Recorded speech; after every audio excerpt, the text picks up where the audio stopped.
Hello and welcome to the show. I'm Sami Zaidan. Not everyone is in the same boat. The 26 richest people in the world hold as much wealth as half its population. Life chances depend on gender, race, and whether or not a person has a disability. These global inequalities are being made worse by the pandemic, and the world is reaching breaking point. A bleak reality laid bare by the UN Secretary-General. Antonio Guterres has delivered one of the most hard-hitting messages. He says the disparities start with the biggest institutions, and they should be eradicated under a new model of global governance that guarantees a fair share of wealth, opportunity and power. COVID-19 has been likened to an X-ray, revealing fractures in the fragile skeleton of the societies we have built. It is exposing fallacies, falsehoods everywhere. The lie that free markets can deliver health care for all. The fiction that unpaid care work is not work. The delusion that we live in a post-racist world. The myth that we are all in the same boat. Because while we are all floating on the same sea, it is clear that some are in super yachts, with others are clinging to drifting debris.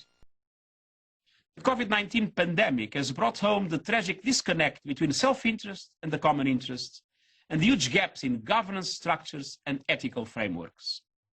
To close those gaps and to make the new social contract possible, we need a new global deal to ensure that power, wealth and opportunities are shared more broadly and fairly at the international level. A new model for global governance must be based on full, inclusive and equal participation in global institutions. Without that, we face even wider inequalities and gaps in solidarity, like those the fragmented global response to the COVID-19 pandemic. Those top institutions Guterres was speaking about are essentially the World Bank and International Monetary Fund. They were established under the Bretton Woods Agreement reached in 1944 by 44 allied nations. The deal created the post-World War II international monetary system that's replaced the gold standard. The US dollar became the only currency pegged to gold and the reserve to which other currencies are linked. The fixed exchange rate system collapsed in 1971 when the US ended the ability to convert dollars into gold.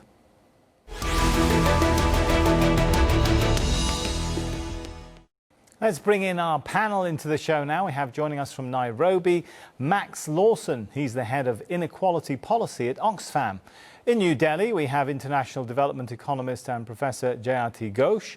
And in London, Alexander Deane. He's the former Chief of Staff to David Cameron when he was the Shadow Secretary of State for Education. Welcome to the show. If I can start with Jayati, how do you see the Secretary-General's call for a new global deal? Is it an overdue appeal for some common sense or an idealistic vision that will never become reality? Well, I absolutely think it's overdue, and I'm very glad that he did actually finally come out and say it. Because the idea that it's utopian and can never get translated is really a reflection of our lack of political will and imagination. As he said, we are really at the brink. We cannot afford to delay any longer. The extremes of inequality are such that they're just threatening our societies, our economies. We are unable to cope with a pandemic that we should have been able to deal with quite easily if we had the proper structures in place. We are unable to cope with the existential threat of climate change, and we're basically rearranging deck chairs on the Titanic.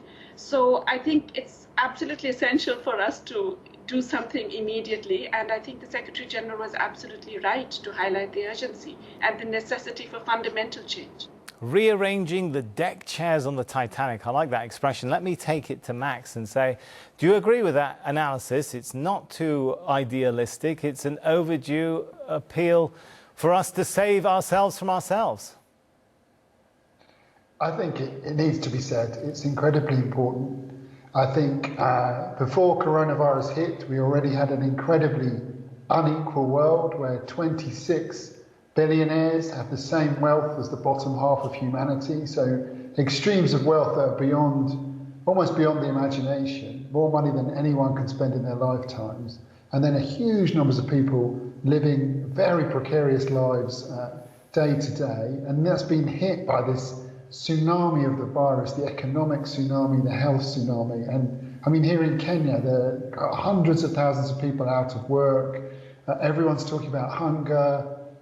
And yet, even here in Kenya, the rich are doing fine. The government even cut the top rate of income tax. So really, you're seeing an inequality virus, if you can call it that, and it's exploding what was already a very unequal world. So high time people like the Secretary General were talking about this, and high time governments really acted to reduce that gap between rich and poor and build a more equal world after this crisis. All right, let me take that sentiment to Alexander. Do you agree with all of that? Is this vision really possible to be put into reality?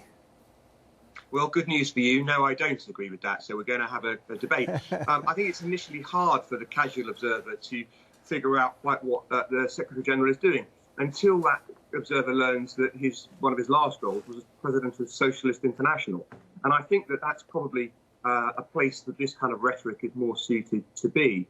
I think it's a mistake from the Secretary General to be talking like this. The head of an organisation that rises and falls depending on the level of commitment from its member states. And here is the head of the organisation implicitly or explicitly castigating his members at a time when more than ever, some of them are disinclined to take part in multilateral organisations. I think, of course, particularly of President Trump, and given the importance of America's past financial contributions to international organisations, it would seem to me singularly foolish to be suggesting that everything is wrong and that, furthermore, we should be transforming our economic systems in the kind of way that the Secretary General is saying. But I'll give you one more. It's not just that I think this is idealistic. It's a set of very tired left-wing tropes, colonialism and the patriarchy and climate change. I mean, basically, this is a left-wing student agenda. And if that's the agenda that the Secretary-General wants to pursue, he should try again in elected politics, where, of course, he failed in Portugal in 2002. He should go and try and get himself elected. If you want to implement change in the way that he's suggesting, you should have a democratic mandate for it, rather than failing at the ballot box and then trying to deliver it through international organisations. All right, I can see Jayati is angling to get in there. I guess you might have something to say about this being the appeal of the Secretary General being nothing more than a set of tired left-wing quotes. Well, actually, I can't really believe what I've just heard. Are we saying that patriarchy doesn't exist, that colonialism didn't happen, that inequality is not there? Is that what is being said? That if you use these words, that's automatically some left-wing student agenda? I'm actually a little surprised, because I think even the World Economic Forum in Davos, where no doubt Alexander attends very regularly, have all used these words and accepted that these things exist, and that inequality is a very, very serious problem. But Jayati, let me jump in. It is quite unprecedented. Is inefficient. Jayati, how unprecedented is it, though, for a UN Secretary General to speak so openly against the system which many would say he works with, if not represents? I mean, the UN voting rights, doesn't Alexander have a point when he says, you know, you're taking a bit of a gamble when you speak out against the very institution you're representing? Well, I think it's really just a question of recognizing, I mean, this is really an indication of how far global power and how right-wing everything is. Because Secretary Generals in the past have used much stronger language. If you go back to Hammarskjöld or Juthant, I mean, they used much, much stronger language, actually. So it's really a question of the fact that we now have in power regimes in the United States and in England, etc., which are unwilling to give an inch and are openly and blatantly representing the interests of very small elites in their countries, and are willing to take all international institutions actually to crush them in their path if they are unable to fix that agenda. Let me give Alex a quick chance to come in, and then I know Max has something to say, and we'll go to Max. Alex, very quickly. Well, I think there is a problem and there is an answer. The problem isn't as it's been outlined by my fellow panellists who believe that we live in terrible inequality, when actually quality of life and length of life for people around the world has increased remarkably thanks to capitalism and free trade. The problem we face is a Alex, declining isn't that being confidence. threatened now, I think is the point of the other panellists. The sort of numbers that Max is telling us is that, yeah, that may have been achieved, but now it seems like the curve is going down with a handful of people having more or as much money as half the world. Forgive me, the problem that we face is economic nationalism and protectionism. It's not the suggestion that we should try to smuggle through left-wing policies of so-called equalisation, which you wouldn't be able to deliver at the ballot box if you actually offered it to people. This is actually a very modern phenomenon, I think. If you can't deliver it through democracy, don't worry, create or go to an international institution, get a Greta Thunberg type to endorse you, and try to deliver anyway through the climate change and pandemic Trojan horses, left-wing policies that if you gave people a chance, they wouldn't vote for. All right, Max, go ahead. I think that, I find myself agreeing a bit with Alexander in saying that the Secretary-General is being brave. I think if we look at the quality of the world's leaders and the juxtaposition between the leaders of most countries and the scale of the problems humanity faces, there could not be a huger gap. We've got right-wing demagogues who clearly don't know how to govern, clearly don't know what to do in the face of a crisis, doing terrible, terrible things. So it does show leadership. I agree in that these are your sponsors, but the true definition of leadership is to speak up and say what needs to happen. If I could just say something more on the popularity. I mean, we at Oxfam and others, organisations like the universities in New York, have looked at polling around the world before coronavirus and after coronavirus. And some of these policies, for instance, greater taxation of the rich to help pay for the COVID recovery. We saw millionaires coming out in favour of that last week, and that's a massively popular policy. So if it was put to the ballot box, it would be picked up. Max, let me jump in and present to you an argument. All right, Alex wants, so let Alex do it. On the healthcare. So if you look at the polling, if you want those policies, deliver it democratically. If you want those policies, you should. Something like universal healthcare is not. All right, let's give Alex a chance, then I'll let you come back in on that, Max. Go ahead, Alex. If you want to tax the rich more heavily, perhaps much more heavily, as you're implying, then run for office, win office, and implement your policies. And if you're unwilling to do it yourself, convince a political party to do so and campaign for them, rather than just saying that the international community should somehow be this unelected world government. All right, let's give Max a chance.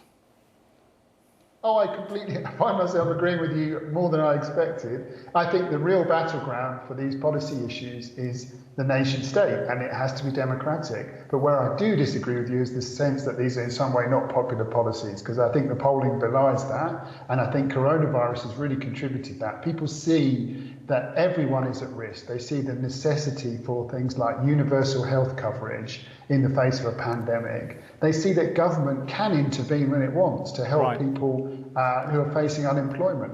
They want to see more of that after coronavirus. They do not want to go back to the bad old days. They want a new normal, and they want to use that spirit to confront climate change too. We've got some questions. We've got some questions coming up about what the new normal might be, but I can see Jayati. Before we get into that, I want you to speak to perhaps one comeback to that sort of narrative which we heard from the Secretary General, the idea that, you know, the one that even we've heard now from Max, that there is a terrible wealth gap and it's growing.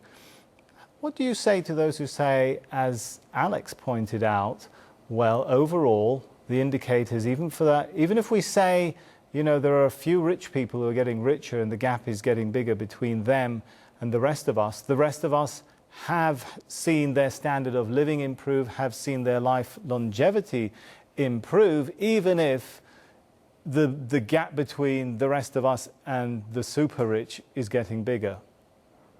No, let's forget about the long term or even the medium term. We're talking about what is happening now. And what we do know now, well, I think that the argument is about now. Is that the point is exactly that we have in India probably a doubling of the poverty rate. We have hundreds of millions of people who have lost jobs and livelihood. We've had a dramatic decline in real wages. There's an increase in hunger, in absolute hunger, just in my own country. And I'm not even talking about very many countries in Africa and elsewhere. Jayati, are you talking about just since the pandemic, or are we talking about a longer time scale? I'm talking about the last 7 years when there was an absolute fall in employment, according to official data, and an increase in hunger. This is before the pandemic. And of course, the pandemic has made a dramatic increase in hunger and in poverty. So yes, things are not necessarily better in the last few years for a very large number of the people in our country. And in this same period, we have had the top 1% absolutely double their incomes and their wealth. If you just put a 4% tax on 965 people in India, that's all, just 965 people, a 4% tax on their wealth, which they wouldn't even notice, you actually can double health spending in this country. And we are massively underfunding basic health right now during the pandemic. We don't have beds, we don't have nurses, we don't have hospitals, we don't have basic medical kits. I mean, it's really appalling, the level of scarcity. So it's really easy to do, and there is huge popular support. The point I just want to make is that, it's right, there is a whole democratic process and so on, but governments, get elected for various reasons. It's a very complicated process, the electoral one, as I'm sure all of us know. And it doesn't mean that you have carte blanche to do everything you like in any which way for 5 years. It really means that you must respond to democratic needs and to desperate crises when people are actually going through them. And definitely for things like this, if you did a referendum for a wealth tax, I'm pretty sure you'd get overwhelming support in India, probably in the UK, certainly in the US. We know, the polls show that there is overwhelming support. Okay. Alex, do you think some world powers might now perceive the Secretary General to be a bit of a nuisance, if not a threat? Yeah, I do. And I tend to think that these roles, especially in times like this, are better used as convening roles in which people are brought together and shepherded in a direction rather than scolded and castigated and told that they're doing things wrong. To be clear, I think, I wonder what my fellow panelists think, I think it is more likely that the Americans disengage from the UN because of this kind of rhetoric rather than less likely. And I think when you start thinking about things like that, we should be looking more at a convening rather than a scolding leadership. Do you think, Alex, we might see an effort to oust him after his first term, a la Boutros Ghali, who was ousted after his first term, after annoying, one world Good power question. in particular?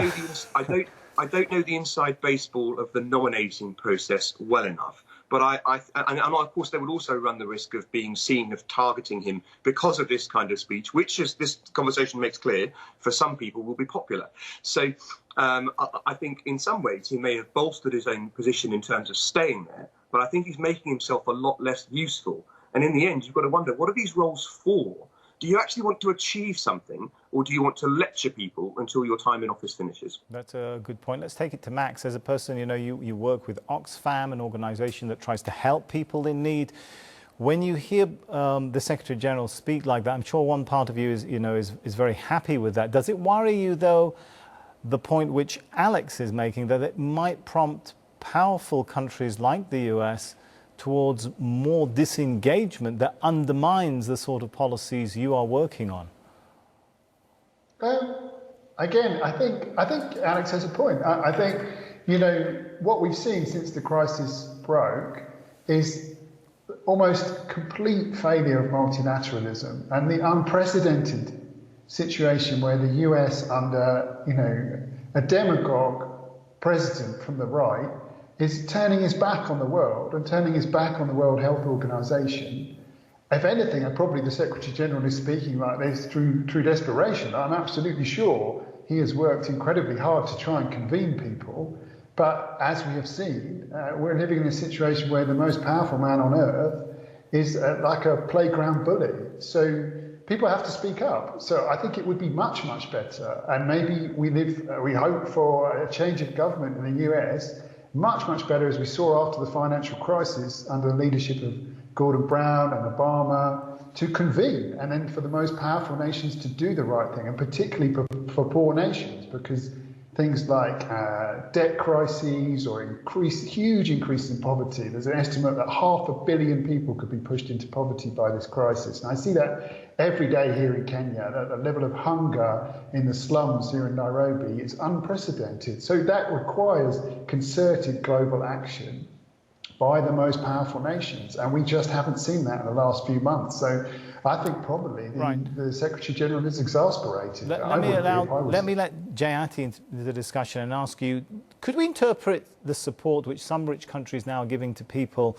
you know, had lost their livelihoods due to the pandemic as a move towards some of the principles the Secretary-General was talking about, you know, the idea of universal basic income? Is there any sliver of optimism there? I think the developed countries have certainly responded very significantly, fairly large fiscal measures, including a lot of income support, including unemployment assistance, including, you know, various measures like that. I think that has not been equivalent in developing countries, partly because of various inequalities, the much lower fiscal space, the large debts that many of them bear, the complete collapse in tax revenues, etc. So it's been a very uneven response. Most developing countries have not provided that kind of support and assistance. In India, there's been practically nothing provided to the hundreds of millions who've lost livelihood. But I think it's a bigger point. You know, the point that was being discussed earlier, that has the Secretary-General undermined himself. Could his position be any worse than it already was? Isn't the UN already basically treated as irrelevant? And isn't it the fact that the US practically has almost stopped all financial support as well? It's really become little more than a kind of desperate talking shop in which they're so keen to keep those big powers happy that they will not say anything that goes against the interests that's of a good point. the large part. So I think, you know, I mean, finally, if he's telling it like it is, it's not as if it's going to make the situation worse, because it was already so bad. All right, if anything, it will actually make many other people take the UN a bit more seriously. You made a good point there. Let me take it to Alex and say, you know, it's difficult, Alex, to see a scenario in which world powers unilaterally give up their dominant positions in global institutions to further the notions of equality, right? And while, Alex, you know, you talk about how this sort of agenda needs to be sorted out in the democratic space, many would argue some of the institutions that pursue this kind of policy around the globe, well, they're not entirely democratic, right? They have positions which are appointed through realpolitik and power. Isn't it necessary to have a bit of a wake-up call or scream from the Secretary-General? Well, your point there is right, but in the end, I suppose my answer is towards the democratic discussion that we were having, and we sort of had agreement on. If in the end, for example, we think that the Security Council should be restructured and that the permanent five nations should have their positions changed somehow in the makeup of the way that the United Nations is administered, then surely the smart thing to do is to bolster and assist movements in those countries which advocate a more democratic and an open-minded and less controlled position at the United Nations, which could then be proposed in the UN and potentially change the Charter. Instead, the person who's at the very head of this organisation is making these kinds of sweeping statements and dismissive statements that just mean he's less likely to be listened to. I agree with what's been said about the fact that the UN seems pretty irrelevant already, but I am surprised to see its Secretary-General so keen to confirm that irrelevance. All right, we've got some strong opinions. I'm afraid we are out of time, though. Let's thank our guests. Very sorry that we could go on endlessly on this, but for now we really have to thank our guests. Thank you so much, Mac Lawson, Jayati Ghosh, and Alexander Deane. Perhaps we'll be back. Don't worry, guys. We'll be back to discuss this again soon.